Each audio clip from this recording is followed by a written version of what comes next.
Why do they have nicknames? You should know what the group is called. BAM.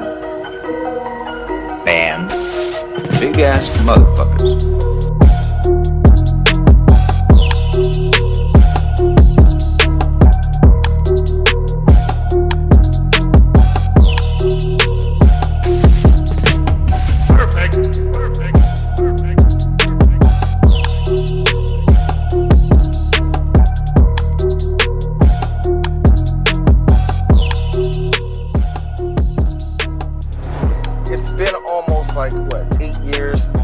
Episode of BAM. Actually, no, it hasn't. It has been a couple months, and it's been more than a full-on year since we gave a Rocko episode. Hi, everybody. Life comes at you fast, and when life comes at you fast, make sure you're in position not to get pregnant. Congratulations, but I never heard nobody use that before. Anyway, so. You know, I was thinking about doing several different Rocko episodes and whatever. I had them actually listed out on who we're going to go to and who we're going to talk about, like the Filburt focus episodes, the Heffer ones, or I think in one case, and we will do that one. I think that will be a short podcast, the Bighead focus episodes. I think there's only 3 episodes that I picked for that, and I think one of them was on this list, so I think I just made it shorter. If I'm not mistaken, you picked 3 out of what, 6?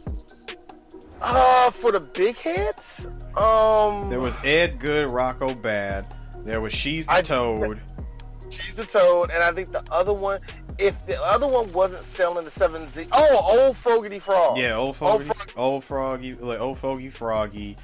Dude, Tee Off, which we already did though. And yeah, that wasn't focused on the big heads. That was just Ed and Shenanigans, which is why I love that title you gave it, Ed and Shenanigans. It really is, because it's only three of those episodes, which would be Teed Off. It would be the Magic 8 Meatball, and it would be I think not the garbage episode, but the episode with the dog.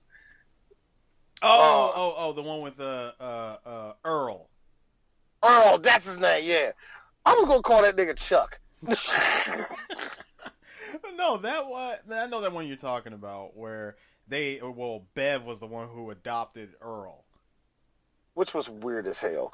But even the Filburt ones, I had to make sure when I did this, I didn't cross over into the ones that tripped over for Heffer and Filburt. Heffer was pretty easy, but Filburt, not to say he's less popular, it's not so much that the episode is not focused on Filburt, it's just that it's not funny enough to be the one that we could talk about. You know what I mean? Like, I like the episode with Filburt trying to get the fucking wigs from the Eagle, but it ain't that damn funny. The wigs, I'm about to say the wig snatching episode. And the ones that are centered around him, he's barely in them, like Bye Bye Birdie. Bye Bye Birdie, I didn't add that one. I didn't add that one because I thought that was more Heffer and Rocko. And even there's a combination with Heffer and Rocko what I can do too. You know what I mean? Because there's plenty of episodes with them. The one episode of course you already know my favorite. One of my actually two of my favorite Filburt episodes are The Lounge Singer and Unfortunate Cookie. Yeah. And those most definitely were actually on the list for Filburt. I think the other one is an episode I really, really like is I think it's called Born to Spawn. I think that's the name of the episode. Yes, that's my third one. Yeah, I like that episode. And there's another one I think it was and see, that was more on Friends, and actually that was on this list and I knocked it off. It was an episode where Dr. Hutchinson's egg, don't you ask me, her egg was about to hatch and all the other good shit came out. But I was like, that was more the fellas than it was Filburt. Yeah, that was that was his kid. Yeah, that was his kid. I think the only other one in that we had for Filburt, and even then they kind of fell on to the Friends, but it was still Filburt, was the wedding episode, which we will fucking get to. And that is actually a really good episode. I really love that episode, man. There was only 3 they've only did like 3 full-on episodes, like of Rocko. There was I Have No Son, Cruising, and The Big Question and The Big Answer. Nope. Wacky Deli. Oh yeah, Wacky Deli. God, Wacky Deli. That was They it. did Wacky Deli. So they basically did, if I'm not mistaken, they did like 1 per season. Yeah, they did pretty much 1 per season like that. Yeah, you're right. You're right. Not I counting. feel like there's one more. And not counting the Christmas episode. Yeah, not counting the Christmas episode. I feel like there's one more that we're missing. It wasn't the Halloween episode. Yeah, I wouldn't count the Halloween episode. I don't count holiday episodes. And to tell you, yeah. Speaking of which, that was the other fucking Bighead episode I had. But I was like, no, I wanted to do something for Halloween, which we still might do, and that might be 3 episodes at the very fucking most. So well, you know what? No, you know what, D? I take that back. It wasn't 1 per season. They only did 3 because they didn't do 1 for season 1. Okay, yeah, you're right. So I feel like but we named 4. So they did 2. I think they did 2 in season 4. No, see, Big Question and Big Answer, they titled them, but it's still the same episode. Yeah, I know that.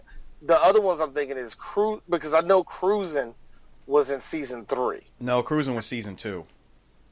Season 2? Yeah. Wow. Okay. Cruising was season 2 because it came out right after Huts Up Raw and Kiss Me I'm Foreign. Okay. And before Born to Spawn and Uniform Behavior. And then we have the weird episodes for me to line up where it's just Rocko. See, a good example is Kiss Me I'm Foreign. Even though that involves everybody else, I still say that was a Rocko-driven episode. There's another one like that, and I have trouble with this one, is your favorite one. One of your favorite ones, the episode where they go to France. I feel that there's Rocko involved, but that's one of the rare occasions on this show where everybody is way more important than Rocko. Whatever Rocko's doing, you don't give a shit because the character you're never going to see no more is cutting the best promo ever.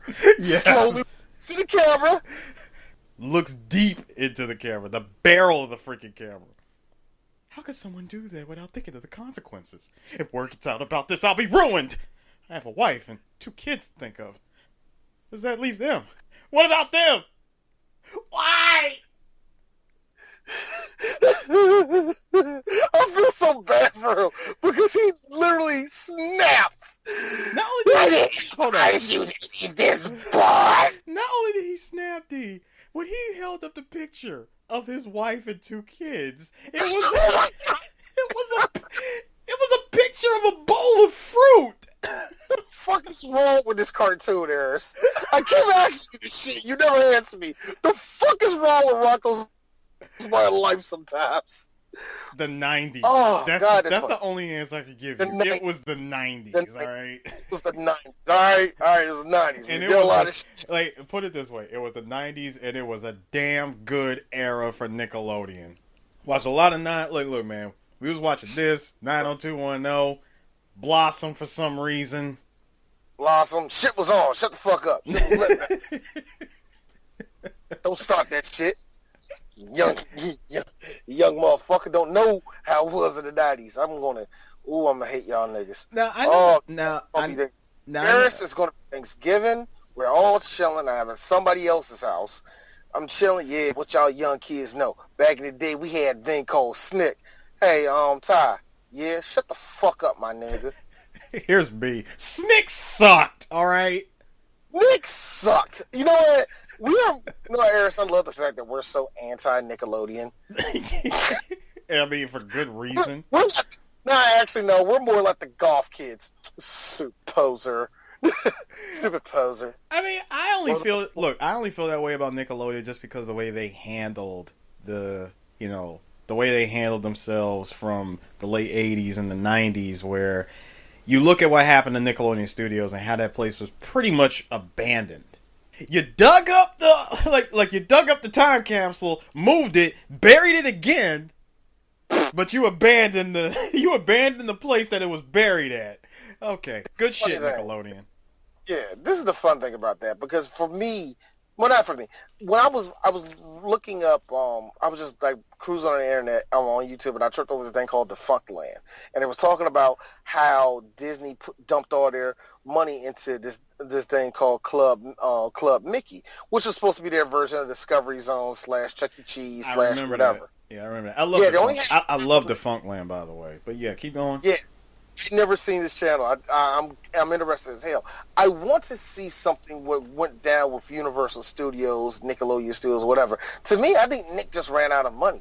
No, they did an episode about what happened to Nickelodeon Studios, and I have to watch. Yeah, you gotta watch it. It's a really good watch. I'll tell you that right now. What ended up happening was time was just not fair to that freaking studio. Like, I think as more shows ended up canceling over the years, they found no reason to use it, and eventually they just turned off the damn slime geyser.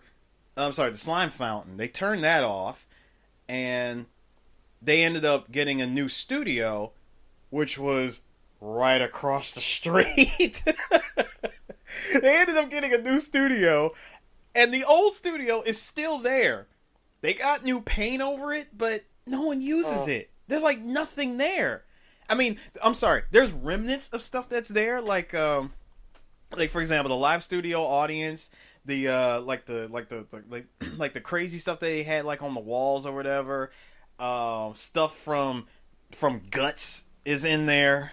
Like stuff from Double Dare's in there, because like a lot of the game shows took place in the same studio, and so it's just in there collecting dust. Yeah, it's just in there. It's just sitting there, just rotting away. That is. I mean, it's sad. It's very depressing. But you know what? You know what that also reminds me of? That reminds me of how sad America can be, and how shit just moves on, how time moves on, and how something that can flourish be fucking dead. Just completely dead. That is depressing. That is. Really. And I'm not even a big person. Like, my nostalgia of things have died over. But let me just be honest with you. That's bad just for history's sake. That's bad to me. It is. That doesn't make any sense. Nah, look. Because me personally, tear the motherfucker down. I mean, don't keep it there. No, see, here's how I look at it. But if you're going to keep it there with the shit still inside, why are you not making money off of this? Here's my and here's something I could throw in about that. My problem with the way that they handled it was, look, I get it. You have a new studio, you're doing new shows, like like the shows that like iCarly and all that shit, all that stuff you're doing over there, fine. But instead of abandoning this studio, why don't you do something? I don't know, do something productive. Turn it into a museum. That's what I'm saying. Like, turn it into and that's exactly what I'm saying, dude. How in the world not for history's sake, they're doing nothing for that place, and that's what I said. That's what I don't like about that. If you're gonna keep it, good, keep it. If not, you're not gonna do shit. Make sure all the shit is out of there and knock it the fuck down. You're wasting goddamn space. I mean, it's a complete waste of space. Especially or get off the pot type of thing for me on that one, man. Especially the slime fountain. The slime fountain, bro. Do you know how much I've always wanted to go see it? Like, every time I watch any Nickelodeon show, especially the ones that were filmed, they always said this was filmed in front of a live studio audience. Yada yada yada. Universal Studios. Every time that they mentioned that, they always showed the freaking slime fountain, and every time I see it, I always say I want to go down there and I want to see that slime fountain. I just wanted to see it in person, and you know what breaks my heart is that I've never seen it, and I'll never see it. I'll see it, like, even if I was down there. Hey, Eris, look at me. It wasn't working. Oh, wait, you went down there during the 90s, during the heyday of Nickelodeon, and it still wasn't working? Yep. Jeez. Actually, in fact, this was in 1999, where I know for a fact they were still using that building. Oh yeah, they were still using it. They really didn't. I'd say Nickelodeon stopped using it like when 90% of the shows during the 90s had finally canceled. Well, not even canceled. When they just ended and they did nothing with it over time. And even when the shows that they tried to bring back, because think about it, they tried to bring back Guts. They tried to bring back Double Dare. Hell, Now they're trying to bring back Legends of the Hidden Temple. That being the Got have a double dare already out with a really cute black chick as the host. I'm not bullshitting. She's cute. Anyway. No, now with them trying to bring back Double Dare, and they're bringing back Mark Summers. Yeah. I'm like, dude, why don't we just look? Seriously, hold on. I got one more. Since you really tried to do this, Nickelodeon, do us a solid. Bring back Nick Arcade and bring back Phil Moore. I think you can do that, but I don't know how you would do it. See, to me, that's way you can do it, turn that shit into Tron. Just turn it into Tron, because you already know how how Nick Arcade looked back then. It was just people in front of a freaking panel. Yeah. That's all it was. They were just they just superimposed them in front of a panel and just had them do stuff to make it look like they were in a video game while actually playing real video games. And for the love of God, nobody ever picked ActRaiser. Here's my thing. I still think you can mix a esports type of thing into that. Not actually legit esports, but you can. Why has Nickelodeon never done that yet? With some young kids. I mean, see, and the thing is, well, the truth is that Nickelodeon. No bullshit. I will back up a team backed up by Nickelodeon, where it's like a 7-year-old, a 10-year-old, one 19-year-old. Real talk, man. He gets high and watches SpongeBob episodes. He's cool with me. Shit like that. You know what I mean? No, see, the thing is that. Well, that's because Nickelodeon is trying to bring back that stuff, but they're just really taking their time with it, as far as I know. As far as what I'm seeing, they're taking their time with it. Like, since this episode that we're doing is about Rocko, we went to what was it? 2 years ago? Like 2 years ago, CJ and I went to San Diego Comic-Con, and while we were out there, we had talked with some people at Nickelodeon, and we asked them about this big nostalgia trip that they've been on for the last couple of years, and we found out about Rocko is supposed to have a TV movie or a new show that's coming out. Still waiting on that to get released, by the way. Hey Arnold is supposed to be getting another movie. Like, they're supposed to be doing these movies. And then, you remember the big thing that they announced? Was that there was going to be this huge crossover of all of the 90s cartoons from Nickelodeon. Like, I didn't hear nothing of that. I heard nothing of that. Oh, you didn't hear about that? Okay. There was... what I hear?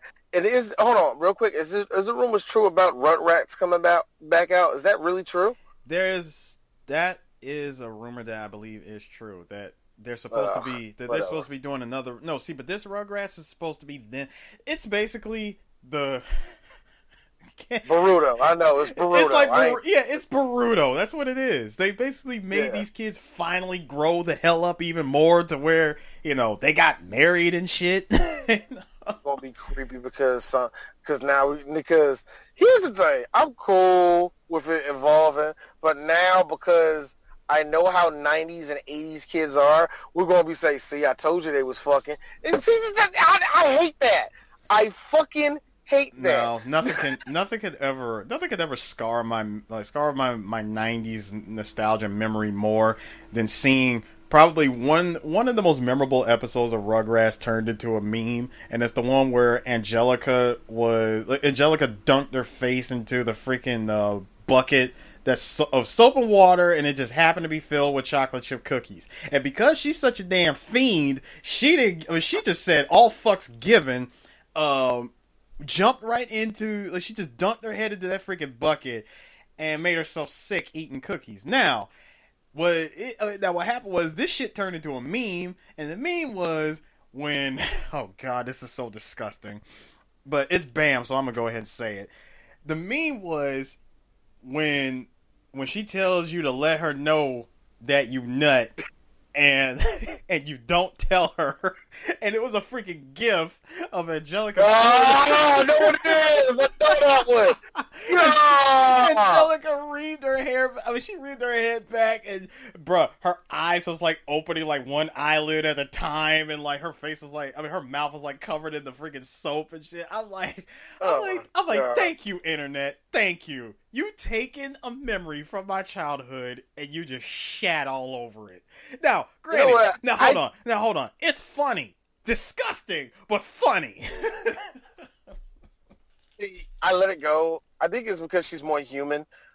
I let it go more with Arthur. Even though Arthur is for kids, and it's like, yo, stop! See, that's the thing. It's when people take memes. No, people take children's cartoons and turns them into memes. See, I'm waiting. Now, the truth? You want to know the truth? 90s babies. Yeah. Y'all get all the credit for that. That was them. Yeah, that was them that did it. That was them that did it. But you know what? No, I'm waiting for somebody to take this a step further. And I know somebody's done this. See, it's one thing to take cartoons that were for kids, but I want you to go even further. Scar more psyches of people that grew up during this era.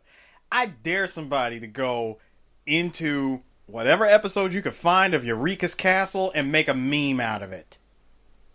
Somebody gonna see you gonna have Magellan on there doing like or something, and you gonna be like, "Yo, this exists." I know. Someone's gonna do it. Look. I could go back to all the Nick Jr. shows, man. Someone's gonna do it for Eureka's Castle. Someone's gonna do it for Allegra's Window. Someone's gonna do it for, someone's gonna do it for Gullah Gullah Island. You know what's gonna happen. Did it for Gullah Gullah Island. Someone already did it for Gullah Gullah Island. Somebody did one. Someone already did it for Little Bill. Somebody did it for Little Bill. Somebody did they did a reggae song for Gullah Gullah Island. That shit crank. They done that shit. All right, you know what? We're super off topic. I mean, look. Hold on. We might look. We might be off topic of the target that we're talking about, but at the same time, we're still on target because Rocko is Nickelodeon, and for me, growing up, and I said this before in the previous podcast, that to me, when I think of Nickelodeon, there was only two cartoons that always came to my mind. It was Rocko's Modern Life and Ren and Stimpy. Rocko to me was always number one, then followed by Ren and Stimpy. At one time, Ren and Stimpy did take over as being my number one show for Nickelodeon, but it quickly went over to Rocko because I think after the first couple of seasons of Ren and Stimpy, when everything changed and they toned everything down. Now, here's what doesn't make sense. How do you tone shit down and still put up the friggin' advisory warning? You should have did that back in season 1, Nickelodeon. Because the only reason why is because I think the jokes, even though they were toned down, a lot of the intensity was ramped up. A lot of the screaming and a lot of my favorite jokes that could take screaming, like the fly. Come on, man! Yes. Where they rip the wings off a fly. Shit like that. Shit like that. Wait, hold on. There was that, and then there was the one where they went. What was it? They were the not when they were in the army, but the one when they were in. God, that's hilarious. Not the army episode, but the one when they were in Canada. The one where they became the Canadian Mounties, and. No, I'm sorry. It was not that episode. I am totally tripping. It wasn't that episode. The episode I'm thinking of was when Ren and Stimpy went camping. When they went camping, and Ren had took a drink. He thought he was gonna get a drink of water out of his out of that out of not a flask. I forgot what the hell it was he opened. But he opened out of the canteen. He opened it, and what came in was just a fucking swarm of bees, and immediately he spits them out like a damn machine gun.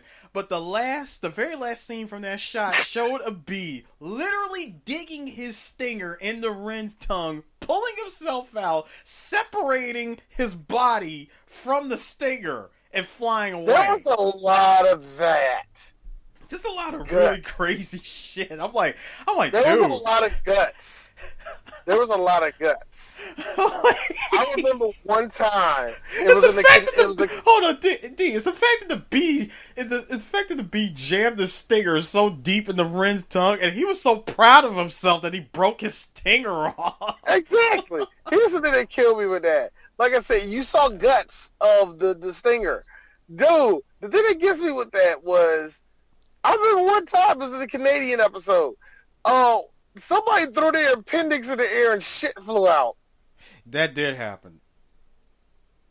God, that did I don't happen. want to hear nothing about, and I mean this, I don't want to hear nothing about grotesque things, violence, homosexuality. I don't want to hear none of that when it comes to cartoons, okay? I say that for one main reason. Because the shit we saw in the 90s was not all kosher too, motherfucker. Okay? Oh, it wasn't. Good God, I mean, man. come on, anytime... God, there's a rating system now, dude. Shit. Dude, no, there was a rating system even back then. Even back then, there was a rating system. Yeah, it was. There was the TV, what was it? There was TV Y7... And that didn't come out until like 96 though, so whatever. No, I could have sworn it was like 90. I think it was earlier than that. I really want to say 90. Part of me, well, you know what, you could be right. 96 is a good number. Yeah, I'll run with that. Probably as early as 95. Something like that. But yeah, with Rocko, Rocko had a lot of stuff that I believe the censors that they were able to get around the censors with. And the same thing they followed the same formula that's very similar to the way Animaniacs got away with their stuff around the censors. And the way you get around, and the way you get around it is you come out with the joke that you intentionally want to put out. And what you do is, if you're worried that the censors are gonna shoot it down, what you do is you come out with a joke that's a lot more, that goes way over the joke that you want to put out, that the censors look at it and say, oh God, no, don't put that out, and then you give them the one that you wanted to put out. Yeah, it's called balance. Yeah. It's called balance, really. You put your shittiest and crude joke up against your witty joke. It's like you put out the shit that you know for a fact ain't never gonna fly, and then you just say, hey, well, you know what, we have something else that works. You're like, is that okay? They look at it and go, oh God, this is actually a lot more tame compared to that. Please, you can put that one in. You know what? I think Rocko got lucky too, in a sense, because it was on cable. Here's the funny thing: it's on cable, so they got away with a lot of stuff. I.e., look at Ren and Stimpy. So they got away with a lot more stuff than network television got away with. You know what I mean? They did. So in a sense, they could. Even though I think Animaniacs, just because, and there's no knock against the writers of Rocko, because when you look at the writers of Rocko, these motherfuckers are still writing cartoons. They're still building cartoons to this day. Everybody that came out of Rocko became an all-star, so there's no knock against them. But the Animaniacs writers were a whole lot smarter and a whole lot more. When it came to their crudeness of their jokes, it wasn't as visual and chuckly with like Rocko. With them, it was like, you know what it is, pussy. It's like that. Yeah, with Animaniacs, you had to think about the humor. You had to think about the humor a little bit. So it's just the way they approached the jokes that were just so differently in that sense. But you want to know what that was though, D? That was the Warner Brothers time-tested style of writing a joke. This goes all the way back to the Looney Tunes eras from the 30s and 40s, where you write the situational humor. You just write that shit. And the thing is, they set up the joke, and you're supposed to laugh at it after you thought about it. Uh-huh. And they did that in Animaniacs. Yeah. Rocko, on the other hand, was a little bit different. They just went with the silliness of the joke. If you can get away with intentionally saying that Bev was trying to suck Mr. Bighead off, because yes, she was. We talk about that. I know the episode. There's a lot of innuendo with Rocko. You know what I mean? That was what. See, and that was what added to the show's charm was all of the innuendos that came in with Rocko. Yeah. It's a little bit harder to do now in cartoons, I will admit, but you can get away with some fire adult joke. You know what I mean? There's a bunch of that still exist in cartoons, but the reason why you got away with it back then was there was no internet. There was none, yeah. So you got away with it a little bit more back then. Now it's a little bit more tied down, but even then they get their adult jokes in. Looking at you, Adventure Time. Looking at you, Steven Universe. They get their nasty. You just gotta be a lot more clever about it when you write it. Of course, and I think Adventure Time does a great job every now and then where you kind of think they're bringing up lesbianism, but they're doing it in such a cute way where it's like, good one. Like, look at the kids, because they eat each other out, you see. All right, so let's start this one with... That was a good, that was a nice refresher there, D. So, yeah, I love that. So what are we diving into for this portion of Rocko? All right, we're diving into the Friends episode where it's Rocko, Filburt, and Heffer, yeah. One of them, the fat one. The fat one. I love the fact that so this one we're going to start Wimp on the Barbie. One of my favorite episodes from season 4. Rocko basically came to America because he was getting chased down by a nigga named Dingo. Who, when you look at him, he looks a lot like Rocko's older cousin. Think of Rocko if Rocko would have hit. I don't want to even say creatine. It's just Rocko if he's a basketball player. Yeah, that's exactly what he looked like. Rocko if he was a basketball player and dark skinned. Dark skin. So what you trying to say? There's light skinned wallabies, dark skinned wallabies. Well, I mean, look at Rocko. Rocko's pretty damn light. Well, yeah. Same nigga. Hey, now, rules. Now hold on. I can point out something else. See, this dates back to the comic books. In the comic books, Dingo's color was Rocko's color in that comics. And I still have that issue. They only put out, I think, about 6 issues of Rocko's Modern Life as a comic book. And I have issue 3. It was the only one I was able to get because I could never find the other ones that came out afterwards. I couldn't either. I got the issue where Rocko, what was that? I think he was in love with Melba. Yeah, you got the same one as me. Both you and I, we got the the Love Sick episode. I mean, the Love Sick comic. Yeah. So we got that one. Yeah, that's kind of cool. Cool. Yeah, I think we made that connection on one of the previous episodes, but whatever. But yeah, it's always cool that I kind of remember that shit. Hey, brother, was this the only one you got too? Yep. Yep. We could never find the other ones. Other one for shit. There is a comic book data. There is a comic book database that shows what the other issues look like, though. Yeah, I seen actually a couple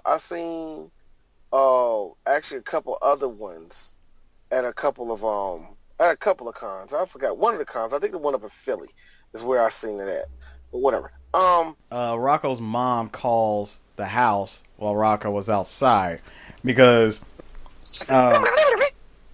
Yes, it was that same sound effect. But what happened was Rocko was outside and he almost gets into an altercation with Ed Bighead, because Spunky was making a mess in Ed's yard, and we already know how this goes. Rocko, may I have a word with you, please? And it's like, your dog is making a mess out of my yard.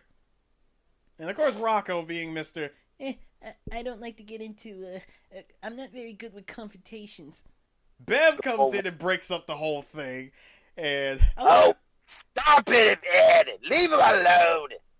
Come up here and toss this! No, actually, you know what's funny? You wanna know what's funny? She breaks up the whole argument by treating Ed like a dog. I love how at Bev at any time you could pretty much put a fucking bonnet on her head and it would make total sense. Yeah. So he's like, look, I'm not very good at confrontation. Oh, of course you aren't, darling. And keep Scruffy off the lawn, would you? I love how you and I have a good Bev. Yeah. I know it's a super shot in the dark, but I really wish it would be great if I could meet Charlie Adler. I love how Ed is always so dramatic. Yeah. Like, oh, shut up! Nobody gives a shit in. See, that would be Rocko that was made today for adults. Even though technically Rocko back then was made for adults. Oh, poor Ed. Ed, yeah. Where? Shut the fuck up, Edward. You don't talk to me like that. But yeah, so that's what the proceeds to backhand the shit out of Bev. Good question. Real talk. How is their sex life? Look, real talk, nigga. We can be adults about this, okay? I would say quite amazing, as we've seen from this show. I think they don't have sex enough. Let me make this very clear.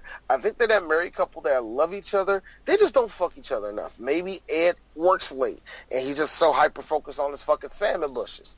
And maybe, just maybe, all Bev wants is her salmon bush ate up. So you know what I'm trying to say. I know exactly what you're trying to say, and we already know how this plays out. And the fact that that I called it a salmon bush. No, I was getting to that. I said first of all, major credit points, gold star for you, scratch a sip snicker for you, sir, for mentioning the salmon bush. Second of all, you already know what gets them off is tossing plates into the air and using their tongues to break it. Can somebody tell me what's okay? Is it what gets them off? Is it the tongue action? I want to say yes. I want to say it's the fact that it's the fact that it's a tongue that's literally stabbing a plate and shattering it to pieces. Yes, yeah. Hey, what's up, boo? What's up, dude? Just a bunch of, can you imagine that shit? Just a bunch of guys and a bunch of girls. Hey, what's up, baby? What's up, baby? Just one random nigga throw a plate in the air. All three of them niggas trying to slap that thing at once. Yeah, I was first, though. Fuck you then, bitch. Fuck you then, man. Got another plate, nigga? Yeah, make sure, man. And the fact that he broke out the box of China. Oh, God. And here come the plates. No, see, there was that. Then there was the other fetishes that they had. Remember, they got more than one fetish. There was breaking the plates, and then there was that time when Ed went and got the plastic surgery for him to get a nose. Yeah. No, or was that Bev that got a nose? That was Bev that got a nose. Yeah, Bev got a nose, and she got it surgically removed by the end of the episode. But to make his wife feel better, Ed shows up with a box of fake noses, and I love how he put on one of them, and he put on one of them, and he goes, "Aloha!" And he pulls out another fake nose and says, "The latest." You doing all that shit, and all of a sudden, here come the planes. I'm like, what the hell? Also, let's also not forget about the other time that Ed was chasing Bev around in a hamster ball. These two probably have the greatest sex in the world. Like I said, I just don't think they just don't have. No, you just don't. You see, you think that they don't do it enough. I think that they do it just. No, I think they do it just enough to keep that marriage exciting. It's because they don't. No, see, it's because they don't do it enough that's what makes this shit exciting. I don't think so. I think it's the reverse. It's just like, so, it's Wednesday. Oh, no. But then, look, real talk. My nigga don't need no, C. Ellis and none of that shit. He don't need that shit. Because, big dog, big nuts. You know how it go. Ed ready. Like, hey, yo, Bev, get over that sink, bitch.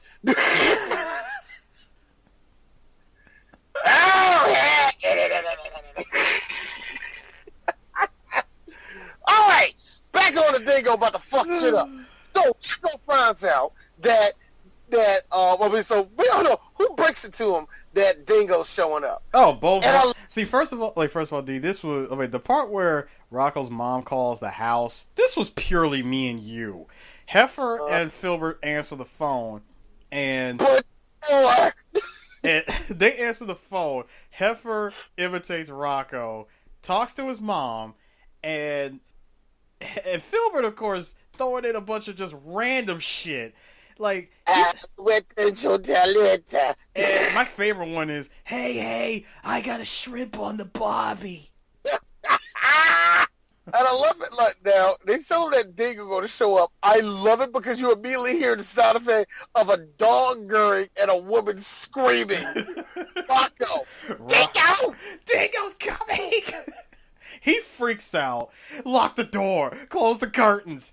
Like, I said lock. I love how he comes through the back door and said, I said lock the doors. And for the love of cake, hide me. Hold on. I'm dying right now because of one reason. Because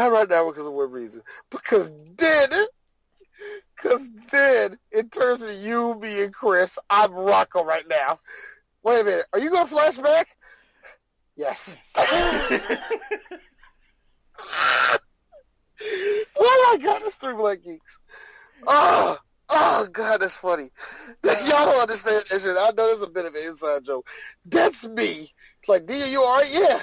You ain't going to flash back, are you? Yeah. Yes. And here's me literally reaching off camera, and I just pull a chair up out of nowhere just so I can sit and listen to this. Alright. Rocko goes down, he takes us to this trip through memory lane, and we're seeing how Dingo was like the meanest third grader in the whole world. Third grade, mind you. He disrespects this nigga, man. I mean, he just bullied him for no reason. Like, he showed up, Rocko being Mr. Nice Guy, says hello to him. How do you hit a desk and it makes Rocko fly into the ceiling? You know what I call that, Eris? I call that cartoon shenanigans. I call that Vegeta powers. Vegeta powers. Out of all the Dragon Ball characters, that's Vegeta powers. Anyway. But I like that, though. There was that, and then, of course, he said, for 12 terrible years. I'm like, Jesus, like, he bullied you for 12 years straight. 12 years. He did. Like, imagine Rocko walking through the hallways, get Bulldog out of nowhere. I mean, dude, that's like Dingo showing up and just giving him the RKO out of nowhere. Yo, yeah, pretty much that happened, man. You just imagine Dingo running down the hallway in a rugby uniform, just tackling the fuck out of him. I mean, see, to the country, I said rugby. Now, hold on. I love the fact that you saw him say, when he said, for 12 terrible years, I got kicked. And when they showed Dingo kicking him, he didn't just kick him like a straight up soccer kick, like a freaking football kick. No. He balanced himself on his tail and used both feet to kick Rocko across the outback. Rocko threw no hands back at the nigga. None. I mean, he did nothing. And you know what? Because for 12 years, he's been trying to figure out why. Why was Dingo doing this to him? And so Dingo chases this nigga down to the motherfucking airport. Which, by the way, that's one of my favorites. Don't even got time to take pictures with his family, let alone kiss his daddy on the lips and give his mom a firm, manly handshake. That was funny. Now, I do have a question I gotta ask for this. Hey, Rocko, how is it your parents are already inside the airport and you're outside? How are they at, like how, I understand it's the 90s, so I guess you can get away with it, like, where you can be a whole lot closer. You didn't even have to go through security back then, or unless you, no, I'm sorry, you can go through security if you had, like, a ticket or whatever, but, like, even if you didn't, you saw them, like, outside the door, just watching Rocko as he's getting ready to hop on the plane. You can actually be that close back then. So it wasn't just a giant finger that just flicked him from Australia to O-Town. Did you really think that happened? No, I didn't really think that happened. I mean, now put it this way, it would have been funny. It'd have been funny if that was really the case, because I would have loved to learn the lore on that. would have been fucking hilarious. Like, where did that finger come from, and why did God feel the need to flick this nigga all the way to Old Town? That's not even a real place. I'm just saying. God. I mean, he went to America, and of all places in America, he just happened to go to a place called O Town. So look. So he gets So basically, Filburt and Heffer have it in their mind. We got to help our homie. We're gonna have this nigga back. Now we ain't gonna fight the motherfucker, but he gonna approach this nigga. He gonna make him fight Dingo. Heffer playing the drill sergeant, yelled at Rocko like, "Do you want to be a wimp your whole life?" "Yes, sir." "Do you want to learn how to fight like a man?" "No, sir." And Filburt, who attempted to run out behind Rocko, literally passed out not even 2 feet away from the porch. Rocko, of course, just doing laps. And he's like, "Wait a minute. Why am I taking orders from you?" "This is because we got to get you ready for the fight." "Like, what fight?" For Dingo." I'm like, "Dingo, I'm not going to fight him. I got to get to the airport. Spunky, come on, boy. Grab him." Gotcha. God. Now, I like how Now I did like how they tried to give the intel on Dingo. They show, like, Heffer shows a globe and it says Austria. It's just a big place. It's just a big continent that's supposed to be Australia, but it's spelled Austria. And even Rocko pointed it out and said, "Wait, Dingo's from Australia." Whatever. Good Lord, sophisticated technology and a box of crayons. We were able to recreate a picture of Dingo. Of what he looks like today. I love the fact there's a picture. This picture is supposed to be Dingo, and it says, "I'ma get you, mate." It says, "I'ma get you, mate." Oh God. Oh man, this episode was great. This episode was a lot more funny than I remembered. Yo, Rocko found. I liked it all. They finally go to the basic training. This motherfucker. Like, Heffer gives Filburt, he gives him, like, was a bouquet of flowers, right? And he gives the flowers, and he's like, now the enemy is distracted, he grabs something heavy and let him have it. He slams him with a desk. Filburt being me. Now, hold on. Filburt being me. "Hey, Romeo, you left something in the top drawer." And he opens up the top drawer. Filburt pops out of it and bites his hand. There's two things that I want to know. No, sorry. He bit his face. That's right. And even Rocko's looking at it like, how does this make any sense? Rocko running, doing push-ups, doing sit-ups, getting yelled at by Heffer, them doing sumo for some weird reason. The part where Rocko was about to kick a center block, and you hear the sound of a gun cocking as he pulls his leg back.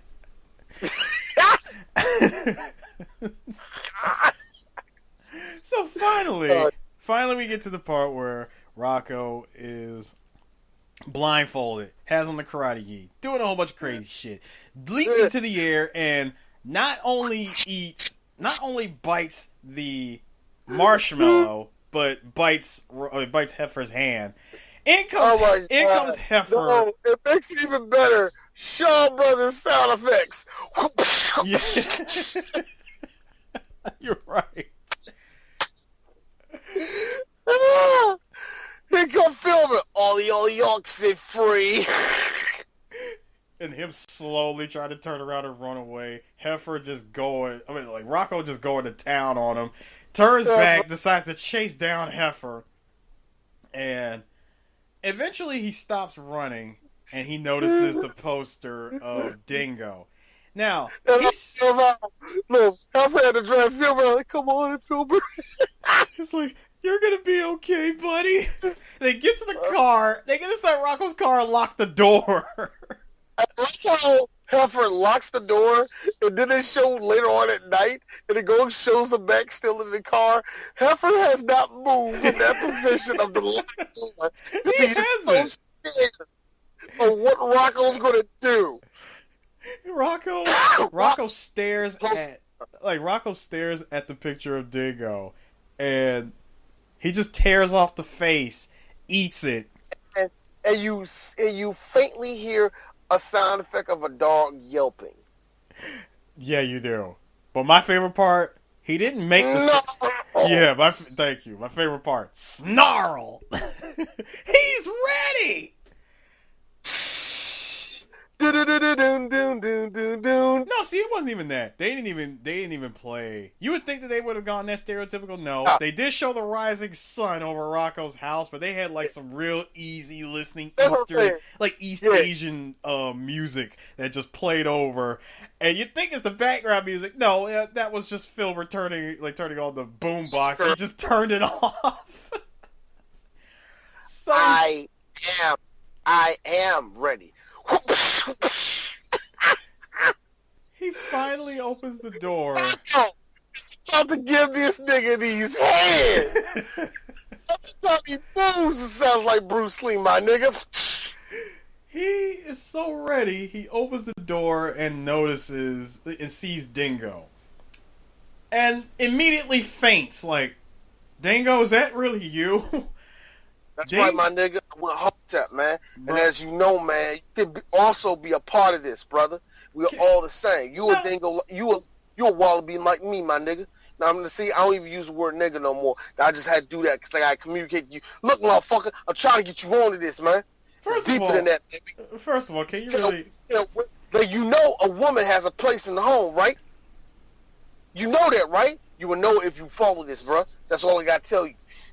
Like, first of all, I'm trying to think, did Dingo go Hotep or did he become a hippie? I want to say he became a hippie. Kishner, actually. Well, he went Kishner. I think that's what it's called. Whatever it is, it's like a teaching. I'm not really sure the name of it. I don't want to disrespect. You're right, because he did decide, you know what, I'm trying to go along the path of peace and enlightenment, and apparently he cut his ears off, and he went bald. With the unicorn. He's like, I'm trying to be one with the unicorn. And I love how it showed a unicorn in a Winnebago. Dingo? Foofy no. Foofy no. Like, I've been afraid of, like, first of all, let's not discount the peace offerings that he gave this dude. First peace offering, he gave him some radishes. Then he gave him a blender. I'm sorry, a 3-speed blender. Bacon in a box. And in good old 1994 fashion, $5. Which, let's just be real here, $5 got you quite a bit back in the 90s. Did he give us something called bacon in a box? Yeah, that's what I said. Bacon in a box followed by the $5. Here's $5. Which was always like the magic number of currency in the world of Rocko. It was always $5. That's this generation's $20. Okay? That is. Here's $5. And Rocko, I ask for one more thing. I'm like, I want you to punch me in the nose. Wait, what? Like, look, like, Dingo, look, I'm sorry. Look, I grew up knowing that violence doesn't solve anything. It really doesn't. It just makes things worse. Please, Rocko. Okay. And he straight right jabbed him square in the nose. Yo! He crushed this nigga on shit. Yo, no, I wanted, God, okay. You know how everybody's head is kind of long in Rocko anyway? Yeah. He scratched this nigga off. Like, his entire face gets pushed in, literally. He scratched this nigga's whole shit. I love the It's fact one of that the funniest things ever.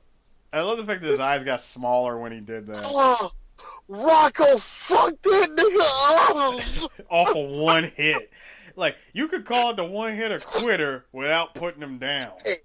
Hey, real talk. Dingo and G, he ate that shit though. He ate that. So, everything is everything. Peace be with you, my brother. I will see you later. Foofy no, close the door. You and me, when Chris finally does that thing that you and me talked about. Oh, yes. You and me. There he is. Let's get him. Let's roast his onion. They fuck this nigga up. And Rocko was over there trying to have this spiritual, trying to in-depth speech to himself, trying to say why he feels bad for what he did, but at the same time, yada, yada, yada. And here's the best part about this. Not only does Spunky walks away from this shit, they cut back outside to the fighting, cut back inside to Rocko, still talking. Spunky is still walking away from this nigga like, yo, Rocko, I don't give a shit, my nigga. I don't know. When he walked away, he said, you know, I still feel like what I did was wrong. On the other hand, he did say please, but still, it was still wrong what I did. And we just have to understand that violence just doesn't solve anything. And the fact that we also have to understand that there's certain networks, there's certain he said certain companies have contract agreements with certain networks that don't allow you to say certain words. I'm like, yo, man, I'm like Rocko. Now, when he said that, I said, Rocko, what's the lore? Did you just attempt to break the fourth wall by saying that?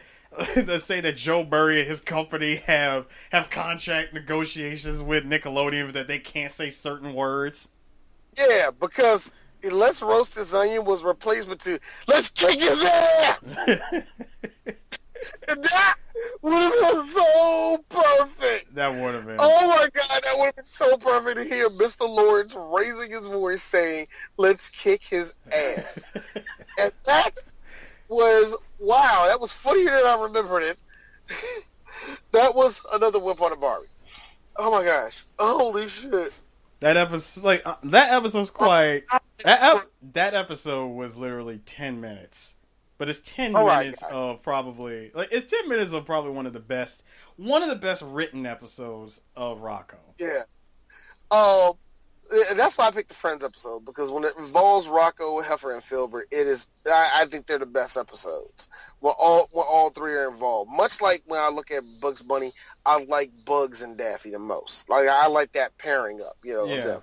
So the three of them in these episodes of Rocko are always the best episodes to me.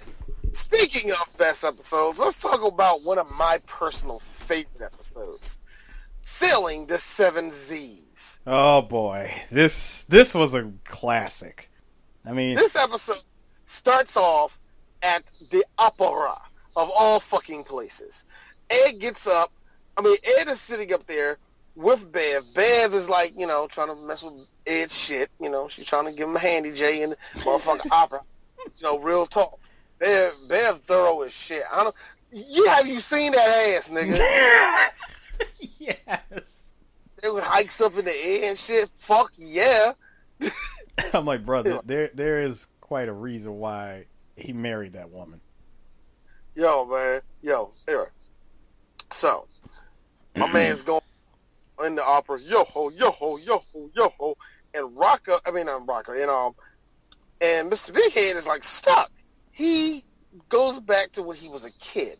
My man is having Vietnam flashbacks about clowns. No, not clowns, about pirates. About pirates. He was standing on stage, and go ahead, Ed. Go ahead. Say yo, Ed. Okay.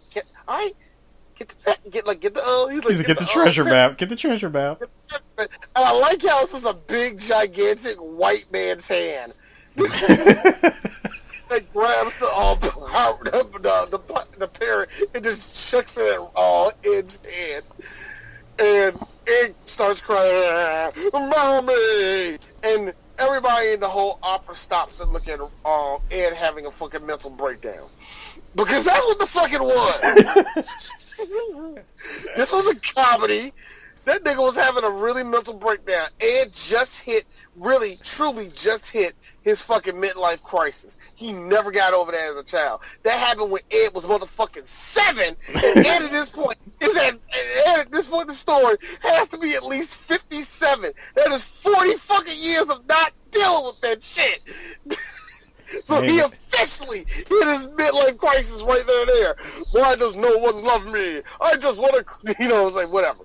But he said, hey man, it happened. It's one of those things where everybody's got their breaking point, and that was the and all it took, dude. It's like the Joker said, people are like gravity. All it takes is one little push, and seeing that pirate on stage just sparked Vietnam flashbacks to Ed. I was the laughing stock at State Paul Elementary. You heard a fart sound. Oh, years ago, Dolly. Years ago. You were there, Bev. How about a foot massage? Oh, not now, Bev. Which, that right there was it. Like, I believe that was the inside joke of, look, how about I blow you and you can get over this? Exactly. It was like this. So, you gonna whip it out or not? No. Look, I just can't. Look, Ed, darling, I came up with a new technique. You're really gonna love this, darling. I start with the head and I'm directly at your balls. All while looking at you, dead in the eyes. Bev, that sounds hot. But anyway, because he ain't trying to have that shit. Meanwhile, shut the fuck up. I'm sorry, man. You really could make an episode like this. Oh God, I'm sick of you. But anyway, Ed goes to sleep. Bev goes to sleep. Finally, in the middle of the night, Ed's...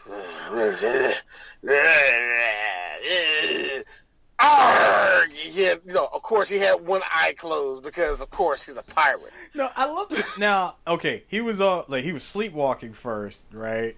And when he walks towards the window, he walks towards the window. My nigga, he did the Thriller. He turned back. He did the Thriller. He turned back, looked at the camera with one eye open. The only thing missing was the Vincent Price laugh.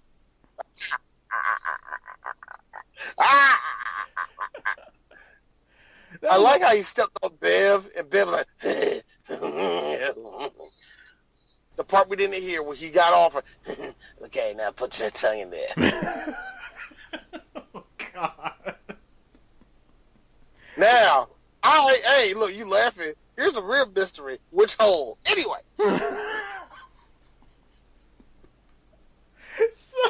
So he gets on the roof of his house and carrying on like a pirate all night. Bear in mind, next door, keep in mind, next door, Rocko, sound asleep, gets woken up by Ed's shenanigans. And I like this DLC costume of Rocko of him and his wife beater. It's a DLC costume. Nickelodeon, man, they gonna charge the fuck out of everything. So yeah, you better believe that's DLC. You gotta get that season 1 package though. It's in the season 1 package, so they at least do it off the break. It's only like $10 now, man. So ain't that bad. No wait, how about the fact that when Rocko tries to tell him to be quiet, Ed looks over and pulls out a roll of toilet paper and looks through it like a telescope. It looks like a telescope. He sees Rocko's house like a pirate ship.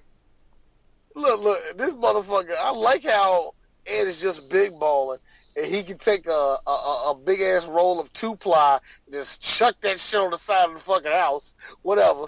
But I like how Ed did somehow. Now, how did he do it? How did he swing into Rocko's house? Did he literally swing into it? He quite literally swung into it. Rope and everything. Plunger as his freaking sword. Still one eye open. Pointing the plunger at Rocko, demanding the treasure map. Rocko, like, what the fuck is your problem, nigga? And it's 3:30 in the morning. You broke my goddamn window. He gets knocked out by the motherfucking plunger. Bruh, he didn't just get... Like, hold on. First of all, he didn't break the window. From one... When he first came through the house... He came through the window, but it made a hole in the wall itself. But then you cut back to the background, and it's just a hole in the window. I love the continuity errors of Rocko. Oh, God. Oh, my God. This motherfucker then takes Rocko to the roof and about to tell Rocko It's dawn at this point.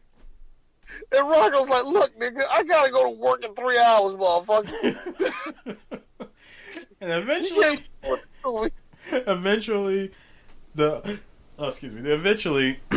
the whole pirate spell wears off, and he starts sleepwalking again. He sleepwalks back to his house, thinking that Rocko was gonna get let go of this safely. No, you forget that. Ed did not nail down that plank that you just walked. Not at all. So, he was the support beam to that thing. He was the support beam. As soon as he stepped off of it. Now, you know what I love? I love how when Rocko looked down, he made it look like his house was like several stories high. Yeah, no. When really it's only 2 stories. And even then, from 2 stories, nigga, that's still high. That's high as hell. His legs. Give it to Rocko. He didn't break his legs. Of course, he didn't break his legs. He was he quite literally was buried up to his mouth in the ground. Also, Rocko, look at me. So you just broke the 4th wall by saying he's sleepwalking? Why did he look dead at the camera? He's sleepwalking. Who are you talking to? Exactly. Who are you talking to, Rocko? Anyway, so the next night, and just to say, oh yeah, that's right. The next day. Sorry, it was the next day. Rocko looking like utter shit that morning, going towards his car. Ed going to his car. Rocko. Now, give it up. For Ed to be sleepwalking, this nigga is actually in decent shape to be going to work at 6:30 in the morning. I will give him that. Because both of them are walking to their cars. And Rocko just looking at him like, look at this nigga. And he just says, yo ho ho. Wonder if that's going to spark any memories in him. And not paying no mind, looks back at him and just says, weirdo. Both hop in the car. I like how Rocko just kept looking at that nigga. I know what you doing that night, nigga. Like, I know what you doing. Drive off. He goes, I know what you do at night, nigga. And I don't like that shit. They drive off, and then comes the funniest joke in the whole episode. It's Charlie Adler ad-libbing as Grandpa Wolf. Moon. But I remember what my Aunt Grisha used to say. What was that? Oh, yeah! Still an eyeball's an eyeball. Unless, of course... And the fact that it took him... Dude, he went from one side of... He went from one side of the Bighead's house all the way to the other side of Rocko's house. It took him the course of 8.5 hours to do that. Just to walk down a sidewalk. It took him that long. This motherfucker, man. I love that shit. And he was thinking about, and also it took him that long to think about the joke. Why has nobody called 911 to find Grandpa Wolf just roaming around? So, get a beat on him at least. I'm not even saying like make him come inside. It's like, no, hey, he just down the street. He ain't going nowhere. So he has. So finally, here we are the next night, and Rocko trying to nail down the door to his house. First of all, Rocko, I think you need to understand something. Mr. Bighead didn't come through your front door. He came flying through your window. This motherfucker, about to nail his shit. Here comes Eris and Chris. Movie night! Guys, I like how, like, what was it?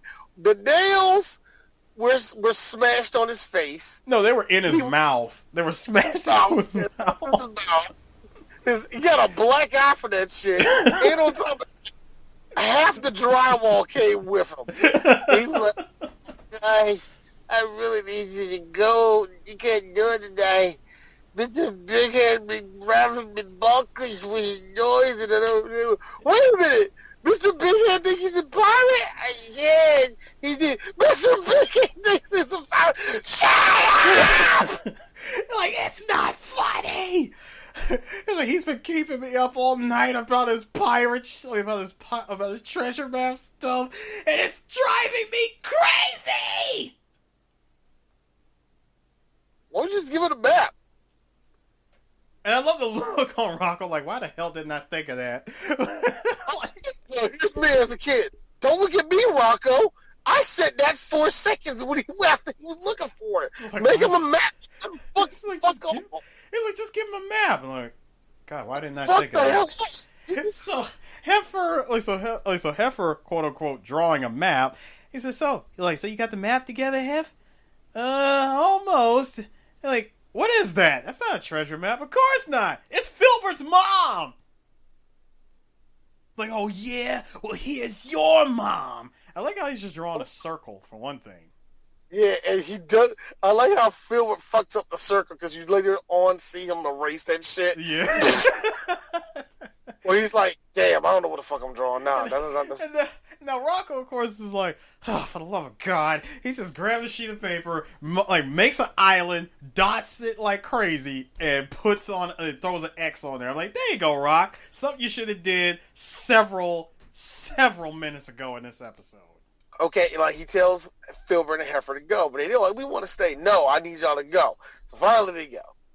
He waits for Mr. Bighead. I like how Mr. Bighead, who, mind you, still sleepwalking, but is cognizant enough to not only know that telephones work, but he's also in the middle of the fucking sea. This nigga announces himself in the most Ric Flair style ever, where he calls over there like, hello? Yarr! Imagine that was Ric Flair. Woo! That was the most Ric Flair way of introducing yourself. And then Rocko was like, oh, yo, hello! He was just in his living room. I'm like, yo. I mean, in true ninja fashion, my man Ed ninja'd his way into the house. This motherfucker had me dying, because first off, all he saw was Rocko as like a low-grade pirate in motherfucking dark waters, and Spunky was his parrot. Yeah, man. He took fucking I like how as soon as he was about to leave, like, all right, you got the treasure map, now get out of here. All of a sudden, Eris and Chris show up. Not too fast. I'm like, Heffer, why do you have that accent, bro? Oh God, what did Filburt say? I forgot what Filburt said. Filburt had no accent. It was just Filburt just being Filburt. And Rocko's like, all right, guys, all right. Mr. Bighead got his pirate map, and he's about to go. Let it go. Like, he actually does the Dr. Hutchinson K. I love that. He goes all the way with the K too. And Filburt, yeah, all right, okay. That was Heffer. Heffer was like, sure. I'll run you through. Yo, you asshole, man. Good God. That accent, man. And they fight each other. My man, Filburt comes in with the sneak attack and he just straight up roughed the treasure map from him. It's like, I got it. And he starts running away. Rocko, of course, quickly snatches that shit back. Filburt, being me, oh, fiddle-dee-dee.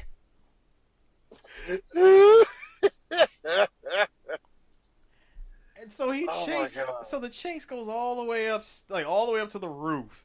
And eventually, Rocko started fighting Heffer. Yeah, he does. He's like, why? Because even I'm looking at Heffer like, why couldn't you just let it go? Now, Hey! Now, he's like, wait a minute, where's Mr. Bighead? Here comes Filburt with a plunger on his shell. He's like, he killed me, and I think he went home.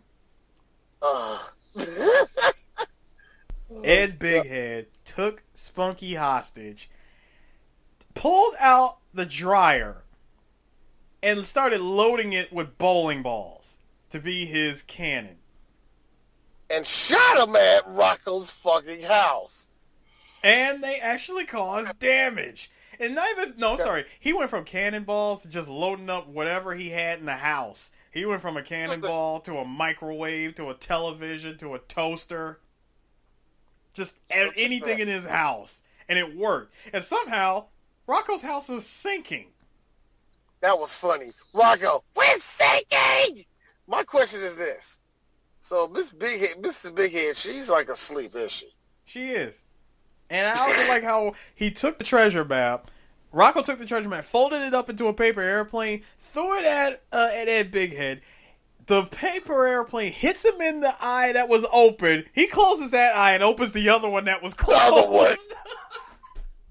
That's how you do it, though, Eris. That's how you do it, man. Now, you can't be a man of no talents when it comes to this thing.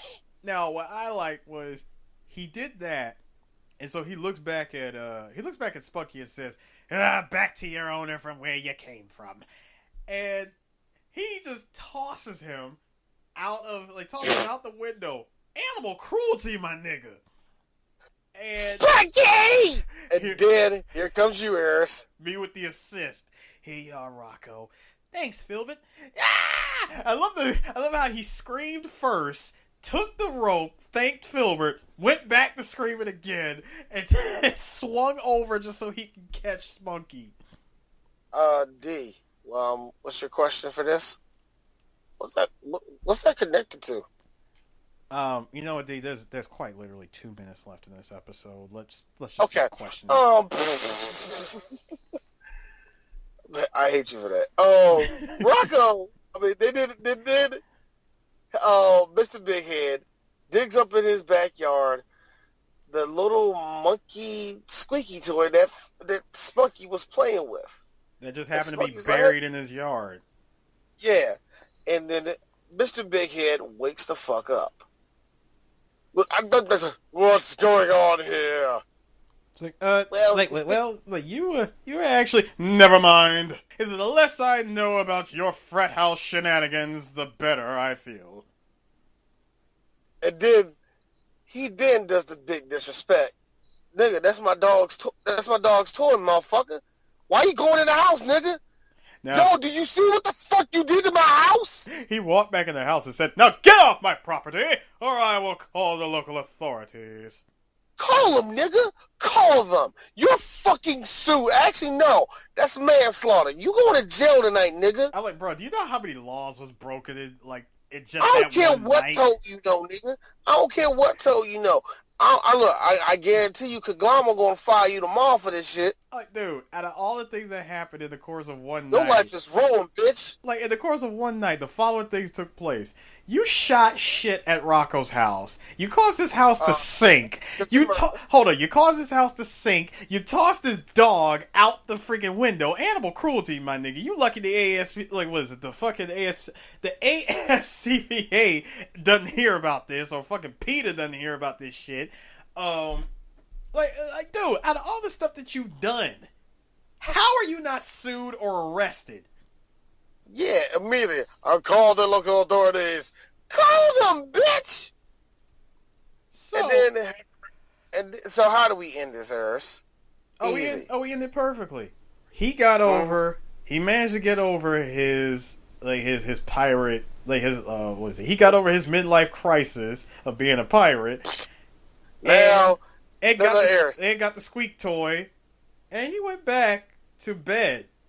Perfectly happy. Bev next to him knocked the hell out. Didn't hear none of this stuff. Bev, you and your love of Xanax will be the reason why we stay forever.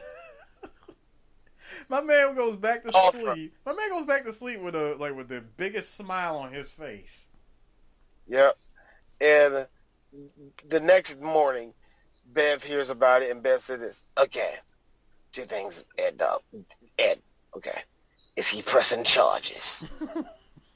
No, Ed, dear. Ed, you're going to jail if he presses charges. This is why I keep telling you.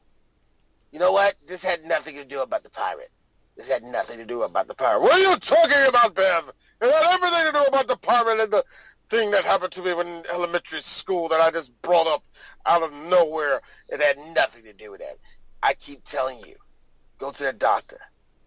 That man molested you, honey. Go to someone. Talk about it. You have my support. He squeaks that little toy, looks at it. Oh, fine. Jesus. It's funny how Bev would look at him and say, "You have a problem, darling. Why don't you get help?" Because no one can help me. God, Charlie, listen to this shit. Please. I need you to act this shit out. Please because do. I need to be a man, Beverly. Men, we don't see streaks. We don't see no one. And it's like really deep, and they have like really good marital sex where it's just love. No, where it's just love and plate shattering. Yeah, whole lot of plate shattering. Whole lot of plate shattering. Also insemination. Anyway, Oh, you want me to be nice about it? Cream pie. There you go. All while he's wearing a Groucho Marx mask. The latest. What the young kids do. They call it groceries, Beverly. Oh, God, I hate you, Earth. Oh, my God. Oh, my God. Okay. Those are two of them. We got through two of these motherfuckers. I had us plan to do 5. It's all good, man. This Friends episode can connect to like 5 more episodes anyway. So yeah, this is just part 1. Yeah, we're gonna let this be the bridging point. Yeah, we chattered a lot in the first part, but it's because we haven't given y'all Rocko in a long time, and we really wanted to. And this is a good episode, and we had to, we got to get here. But before we go, and on top of that, we wanted to give you guys like some lore on Nickelodeon Studios. I mean, come on, it's all connected with Rocko. It's from the 90s.